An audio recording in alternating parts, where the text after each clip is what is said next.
Olá a todos, meu nome é Guilherme Arada, eu sou oncologista clínico do Hospital Sírio-Libanês.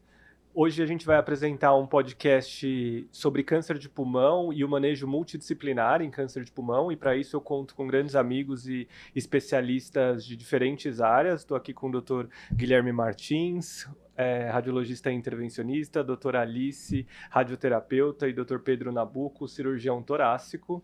E a gente vai tentar abordar ao longo de 15, 20 minutos o manejo de câncer de pulmão e focar um pouco também, graças a sobre isso também, na radiologia intervencionista e alguns papéis cada vez mais crescentes também da radiointervenção no manejo de câncer de pulmão. Para tentar trazer essa discussão um pouco mais prática, a gente trouxe um caso clínico para iniciar. Vamos apresentar de forma bem breve, mas usar ele para levantar a discussão e aí a gente começa então a abordar os diferentes aspectos. Então, trouxe um caso clínico de um paciente do sexo masculino, 44 anos, não tabagista, que em 2017 descobriu um câncer de pulmão, fez uma cirurgia, uma lobectomia, veio com um adenocarcinoma de pulmão, estadio T1, N1, e na época foi feito quimioterapia adjuvante, ele ficou em segmento clínico. 4 anos depois, esse paciente tem uma recorrência em múltiplas metástases em linfonodos, lesão hepática, lesão adrenal, sem evidência em sistema nervoso central. Essas aqui são algumas imagens do PET, então a gente tem ali a lesão na adrenal, alguns linfonodos, imagem hepática, imagem pulmonar. E aqui eu acho que a gente podia fazer a primeira pausa, né? Assim, a gente tem vários momentos, né? Acho que a gente podia começar com você, Gui, para falar sobre o papel da biópsia no câncer de pulmão, né? E para a gente hoje, o oncologista, é fundamental, enfim, toda a característica do câncer de pulmão, que vai desde a histologia, mas também da parte molecular, né? Você pode comentar um pouco para a gente, do ponto de vista do radiologista intervencionista, como é para vocês a escolha do melhor sítio? Hoje, quais são as principais vantagens e desvantagens das abordagens pela radiointervenção? Lógico. Então, olá a todos. Obrigado pelo convite. Acho que quando a gente fala de tratamento de neoplasias pulmonares, né, não faz sentido ter, né, uma mesa sem qualquer um desses profissionais, Pedro, Alice, você. E muito legal a gente estar discutindo isso, né, com essa equipe super expert em pulmão. Então, eu digo que o papel da radiologia intervencionista ele começa até antes dessa fase, que é quando a gente faz o diagnóstico do nódulo pulmonar. E, invariavelmente, esse paciente numa triagem, né, por uma tomografia de tórax, às vezes até por um sintoma até não, né, relacionado ao próprio câncer, vem e faz, e a gente acaba visualizando uma consolidação, um nódulo, uma lesão, que a gente não consegue ter, né, o diagnóstico só pela imagem ou por exames de sangue que a gente tem hoje. E a ideia é a gente ir lá e fazer a biópsia guiada aí por tomografia, por imagem, né? Na maior parte das vezes quando a gente está falando de pulmão é guiado por tomografia, para a gente ter esse diagnóstico inicial. Então, para esse paciente ser estadiado da forma correta, ter uma cirurgia planejada de forma adequada, a biópsia lá atrás, em 2017, ela deve ter sido crucial para poder fazer todo o programa, toda a programação terapêutica. E com um tratamento aí bem sucedido, 4 anos aí sem evidência de doença, a gente acabou se deparando aí com uma doença mais sistêmica, né? O PET ele é extremamente importante nesse mapeamento, e a gente vê que as formas de disseminação, parece que ela leu até um pouquinho do livro, né? De neoplasia pulmonar primária, que são esses linfonodos supraclaviculares, adrenal, linfonodos hilares pulmonares e fígado. Quando a gente vai falar em biópsia, eu sempre gosto de conversar muito com um oncologista. A gente sabe que muitas vezes é importante a gente biopsiar uma cadeia de drenagem que de repente vai representar um estadio um pouco mais avançado. Então, às vezes eu vou lá, um pulmão que tem um nódulo ali no lobo superior direito, eu faço uma biópsia de um linfonodo regional, talvez isso não traga a resposta para o oncologista, né, e para o cirurgião na hora de fazer o planejamento terapêutico, se é uma doença já M1 ou não, né? De repente ele pode só ser considerado aí um estadio 2, 3, e isso muda bastante na hora de fazer a programação aí terapêutica. Então, a primeira coisa que eu faço é sempre conversar com quem solicita, e logicamente que pela invasividade, né, assim, depende do local, eu sempre preconizo tentar fazer uma biópsia onde a lesão ela vai trazer menos chance de morbidade para o paciente. Então, se a gente for considerar pulmão, A gente sabe que tem riscos relacionados a uma biópsia de pulmão, apesar de serem muito baixos, né, mas é o pneumotórax, sangramento. Em compensação, quando você entra dentro de um linfonodo cervical, a gente está diante de um cenário muito mais superficial, chance de complicação muito menor, né, não tem a chance do pneumotórax, sangramento é muito mais baixo, então a gente sempre preconiza, né, a biópsia de um sítio onde a gente vai trazer menos morbidade aí no final para o paciente. Perfeito. E acho que isso é importante, eu vou trazer essa parte do diagnóstico também que você trouxe e perguntar para você, Pedro, até de uma forma mais ampla mesmo, né? Porque a gente até vê algumas discussões de fazer cirurgia de câncer de pulmão sem biópsia, né? Mas hoje, com maior acesso à radiologia intervencionista, com melhor característica molecular, isso impacta, inclusive, na abordagem cirúrgica, né? Qual que é a importância para vocês, cirurgiões torácicos, de já saberem de que se trata de uma neoplasia, de qual é o tipo de neoplasia e como você programa a sua cirurgia em relação a isso, né? Perfeito. Bom, olá a todos, agradecer o convite. Isso realmente mudou muito hoje. Nós muito dificilmente fazemos a cirurgia sem o diagnóstico. Quando eu tenho, por exemplo, nódulos pequenos, menores que 3 centímetros, nódulo isolado, tomografia, PET, não tem doença linfonodal, periférico, a gente até poderia ir direto para a cirurgia, mas evitamos sempre que possível. Claro, a gente vive num local que tem muito um acesso mais fácil à radiointervenção, a broncoscopia também, mas hoje, por exemplo, no ICESP a gente faz muito mais radiointervenção do que broncoscopia, e fora também, por esse padrão novo de tumores, nódulos periféricos em vidro fosco. Mas num cenário em que você tem doença linfonodal ou um tumor maior que 3 centímetros, é fundamental a biópsia antes, que isso de fato pode mudar, 4 mais ainda, mudar a estratégia. Você pode ir por uma coisa neoadjuvante ou ir por um tratamento cirúrgico seguido de adjuvância, dependendo do perfil molecular do tumor. A outra coisa também que nós, como cirurgiões, vemos depende do localização. Então eu tenho um nódulo que ele aumentou de tamanho, então naturalmente ele ficou mais denso. Se a biópsia não vier tumor, a gente vai operar. Dependendo do local dele, que eu consiga fazer uma cirurgia menor, uma segmentectomia anatômica, a gente pode ir direto para a cirurgia. Mas alguns locais é difícil identificar o nódulo, então você tem que ir direto para uma lobectomia sem um diagnóstico, também é mais complicado. Então, a tendência nossa é fazer a biópsia pré-operatória, sem dúvida, para chegar já com tudo planejado, cirurgia estruturada. O cirurgião não pode pensar muito durante a cirurgia, ele tem que chegar com a cirurgia já plano A, B e C, mas não ficar decidindo na hora o que fazer. Então, nesse sentido, é espetacular ter o diagnóstico antes. Perfeito. E aí eu vou prosseguir com o caso clínico, então, porque aí esse paciente fez uma biópsia e acho que bem alinhado com o que o Gui falou, assim, em relação à segurança e acesso, o linfonodo supraclavicular esquerdo era o mais acessível e mais seguro, confirmou que era um carcinoma pouco diferenciado de origem pulmonar, e hoje a gente faz análise molecular para a grande maioria dos nossos pacientes com câncer de pulmão, e ele, nesse paciente jovem, não tabagista, foi detectada uma alteração num GNAL, que é presente em cerca de 5 a 7% dos casos, que felizmente a gente tem uma excelente terapia-alvo, pelo menos 3, 4 opções de terapia-alvo já acessíveis hoje no nosso país. Ele fez uso e teve uma resposta completa com essa terapia-alvo por mais 4 anos, até que em fevereiro desse ano, em 2025, esse paciente tem uma oligoprogressão, né? Então apareceu, depois de um período de resposta completa sem evidência de doença ao longo do tratamento, um nódulo pulmonar de cerca um pouco menos de 2 centímetros no lobo inferior direito, e todo o resto do PET também, a ressonância de crânio negativa para doenças. E aí eu trago para a discussão na mesa a doutora Alice, radio-oncologista, então, porque nesse cenário, né, Alice, hoje de oligoprogressão, principalmente. A radioterapia acho que tem papel em todo o cenário, né, de câncer de pulmão, obviamente, desde o paciente inoperável, o tratamento definitivo, até o paciente adjuvante, quimio-radioterapia definitiva no localmente avançado e no metastático. Mas nesse cenário, acho que em que a intersecção com radiologia intervencionista, cirurgia, tem a oligoprogressão, acho que ela é bastante utilizada, principalmente pelo avanço da radioterapia, né?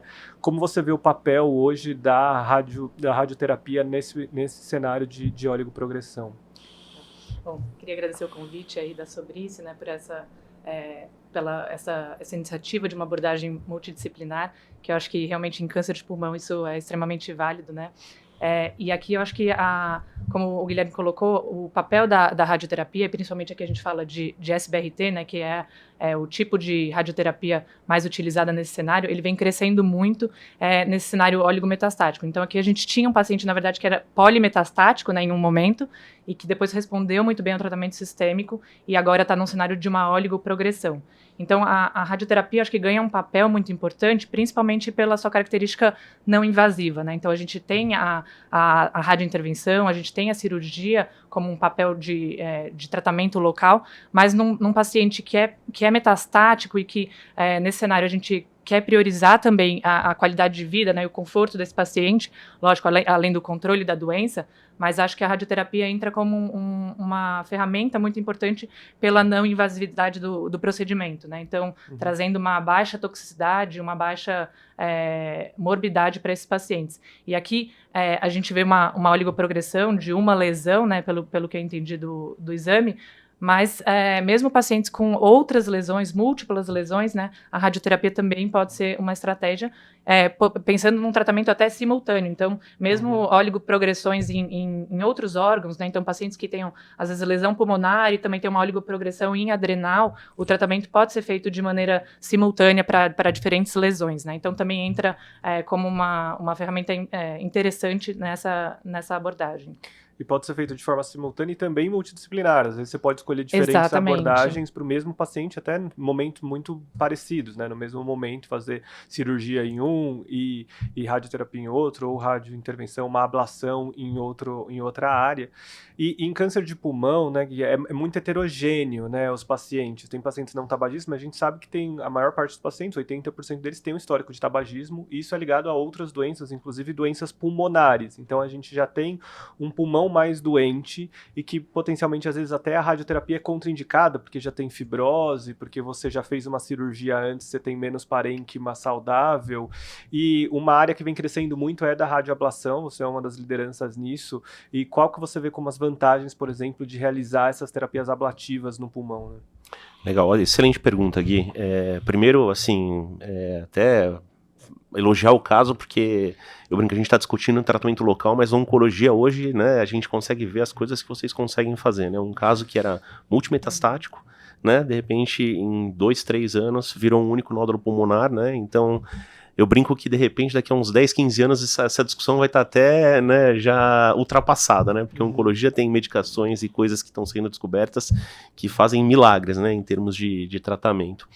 Pensando realmente, acho que essa é uma pergunta muito legal, voltando na pergunta, porque o que acontece? Não tem método perfeito, essa é a realidade. Quando a gente está falando de um tratamento local, a gente está falando de ablação, de cirurgia, e hoje muito, né, com as ressecções sublobares, principalmente, né, Pedro, e com a SBRT. E qualquer um dos 3 métodos, eles vão ter vantagens e desvantagens, né? Eu acho que a principal vantagem, aí falando um pouco mais do meu lado, que é o que eu conheço mais, é o fato da ablação ela poder ser repetida, né, em N vezes. Tem pacientes que a gente já fez mais de 9, 10 sessões de ablações e sem grande alteração de função pulmonar. E se a gente está dentro de um cenário que o paciente já tem uma segmentectomia, como foi feito o tratamento, a gente já sabe que ele tem uma perda de função, já tem, né, uma questão aí do tabagismo, que também já tem uma comorbidade associada que diminui a função pulmonar. Então você ter um tratamento que é menos invasivo e que poupa função e parênquima é crucial em determinados cenários. E o Pedro até pode falar melhor, tem, acho que, né, menos de 50% talvez dos pacientes, eles são, né, são cirúrgicos, né, pelas comorbidades que eles apresentam, até pela idade, ECOG, tudo, né, que acho que a gente tem que colocar dentro de uma discussão quando a gente está discutindo abordagem local. Então, acho que o principal benefício da ablação é esse, é poder ser repetido, né, com mínima perda funcional e dentro de um cenário aí que o paciente não pode ser submetido à cirurgia, né, pela questão aí de múltiplas comorbidades que impediriam, né, um procedimento um pouco mais invasivo, uma anestesia geral, de repente, né, que a gente consegue contornar isso fazendo a terapia ablativa. Acho que vale até colocar aqui, porque acho que uma discussão sempre com relação à radioterapia é que acho que uma desvantagem, né, do nosso papel é até a questão que geralmente a gente não vai ter um material histológico, né, uma confirmação histológica quando a gente indica a SBRT. E que acho que no caso da ablação, né, a gente pode obter material, porque isso é muito importante para o oncologista, até para, né, analisar se houve alguma outra alteração aí nessa oligoprogressão, então acho que também é uma outra vantagem importante certeza. na radioablação. Né? Com certeza, isso é uma discussão frequente que a gente tem com o patologista, né? O patologista, primeiro que ele gosta muito do cirurgião porque ele entrega o nódulo inteiro para ele, né? E o patologista gosta de material, né? É insaciável, né? Impressionante. A gente faz congelação nas biópsias, assim, tá bom, não, se der para tirar mais uns 2, 3, para mim é melhor, né? E assim, já tá com o diagnóstico, então, assim, mas com certeza, eu acho que o que a Alice abordou aqui é muito importante, né? Com a mesma agulha, às vezes que a gente faz um acesso, né, para poder fazer a biópsia, a gente entra por dentro dela para poder fazer a terapia ablativa. Então, assim, a questão do material realmente é algo que é muito importante para vocês, até para planejamento terapêutico depois. Eu costumo falar que a oncologia de precisão não é só no diagnóstico, né? Durante toda a história da doença, né? Então, o sequenciamento de terapias, por exemplo, aqui que a gente está usando uma terapia-alvo, o que eu vou usar depois numa progressão é totalmente guiado, também personalizado pelas alterações moleculares. Então, a gente ter o tecido, ela é fundamental, né? Mesmo que a gente escolha, por exemplo, fazer uma radioterapia, mas conseguir uma biópsia antes, se não for fazer a ablação, é importante para a gente, né? A gente pode discutir as formas de biópsia, às vezes se for inacessível fazer biópsia líquida, mas com todas as limitações de volumes muito pequenos de doença, você não detectar as alterações de resistência. Então, a biópsia tecidual sempre vai ter um papel, né? E o padrão ouro sempre vai ser a cirurgia, né, Pedro? Assim, onde a gente vai conseguir mais material. A cirurgia, de fato, tem a vantagem de ter mais material, mas ela, indubitavelmente, é o procedimento mais mórbido dentre esses. Então, talvez até mais caro também. Se a gente pensar, envolve anestesia geral, envolve pós-operatório, internação mais prolongada. Um caso especificamente desse é uma cirurgia mais simples, uma cunha. Mas eu concordo que nesse caso específico mesmo, apesar de ser um paciente jovem, não fumante, a gente tem uma doença com múltiplas metástases, um nódulo só, doença linfonodal, talvez, eu acho que a cirurgia, em princípio, não seria a primeira escolha nesse caso. Então a gente tem que entender justamente isso, para aquele paciente e para aquele momento do paciente, qual seria o melhor tratamento. A minha impressão, a cirurgia, claro, ela fica mais reservada, a gente vê isso em tudo, mesmo metástases pulmonares vindo de outros órgãos, para pacientes mais fit, pacientes que têm uma perspectiva melhor de vida, um volume de doença menor, em que o oncologista vai pensar, não, esse paciente eu quero uma coisa mais curativa, que eu garanto que eu tirei, tem material, a cirurgia fica mais para isso, mas a minha impressão é que isso é uma minoria dos casos. Nesse cenário contrário de doença inicial, acho que a cirurgia é talvez a alternativa à ablação e à radioterapia, sinceramente. Perfeito, eu acho que você tocou num ponto importante. No final, a gente precisa sentar todo mundo na mesma mesa, discutir individualizado o tratamento, quais são as opções de tratamento oncológico que a gente tem, qual o cenário, há quanto tempo o paciente está em uso dessa terapia, qual o risco de cada um desses procedimentos, o acesso, né? Então, as lesões são muito heterogêneas, as localizações são muito heterogêneas, e aí sim tomar a melhor decisão para o paciente. Então, acho que o papel da multidisciplinaridade aqui no câncer de pulmão, ele é fundamental. E tem detalhes que só o especialista sabe. Às vezes eu olho e falo, esse nódulo está muito próximo do diafragma, talvez seja difícil para fazer um... E o Guilherme fala, não, aqui eu consigo usar tal jeito e fazer. E o contrário. Às vezes o nódulo que fala, não, aqui vai ter que fazer uma segmentar. Não, dá para fazer uma cunha. Então, só o especialista pode dizer isso. Então, você, no seu consultório, tentar prever isso é muito difícil. Você tem que discutir mesmo com todos os especialistas que podem ajudar o paciente, senão não tem... E tentar entender realmente o ambiente onde você está, porque é o que você falou, Exatamente. Às vezes é uma lesão factível de algum tratamento, mas naquele serviço, naquele lugar, você não tem disponível o que você precisa para fazer aquele tratamento, né? Que a gente sabe que também para radioterapia isso também importa muito da tecnologia que você tem, o que você vai poder entregar de fato para um bom tratamento, né? Então, isso é crucial, né? Perfeito, a gente está falando de um Brasil, mesmo, né? Eu acho que você resumiu tudo que a gente está falando, né? Numa colocação que foi muito feliz, porque eu acho que é isso, né? O Brasil é muito heterogêneo, né? Uma coisa é você falar de um ambiente de alta complexidade, de um hospital que você tem tudo à disposição, e, né, outra é você ir para o interior do Brasil, né? Onde só tem, de repente, até o cirurgião torácico, né? E também, às vezes, não faz vídeo, não tem disponibilidade, então começa a ficar mais mórbido, tem que adaptar. É isso aí, eu acho que a reprodutibilidade, né, é importante, né? A gente discute aqui com alta complexidade, mas saber qual que é a realidade de cada lugar é crucial na hora da gente definir, né, o que é melhor. Eu acho que o que o Pedro colocou é muito importante, acho que é importante a gente entender o cenário clínico, e eu acho que as características, né, que vocês colocaram, tamanho de lesão, a gente sabe que isso, né, é fator prognóstico para a gente saber qual que é o final do tratamento. Então, tamanho, localização, né, as condições clínicas do paciente, acho que tudo isso, né, algumas questões aí até de dosagem sérica, por exemplo, numa metástase de CEA, a gente sabe que tem coisas que estão atreladas a pior prognóstico, e a gente avaliar por tudo isso na mesa, na hora de decidir, é crucial para definir pelo melhor tratamento. O que eu acho importante só é que a gente tem 3 bons tratamentos, né? E tendo isso em mente e tendo a disponibilidade deles no local onde se trabalha, eu acho que fica fácil decidir quando a gente tem todas as informações juntas, né? Perfeito, acho que com isso então a gente encerra esse nosso podcast. Eu queria agradecer, acho que foi excelente, bastante multidisciplinar, acho que essa é a mensagem que a gente queria deixar desse podcast no manejo de câncer de pulmão. Agradecer a Sobre Isso pelo apoio e muito obrigado. Obrigado, Gui. Obrigada. Obrigado.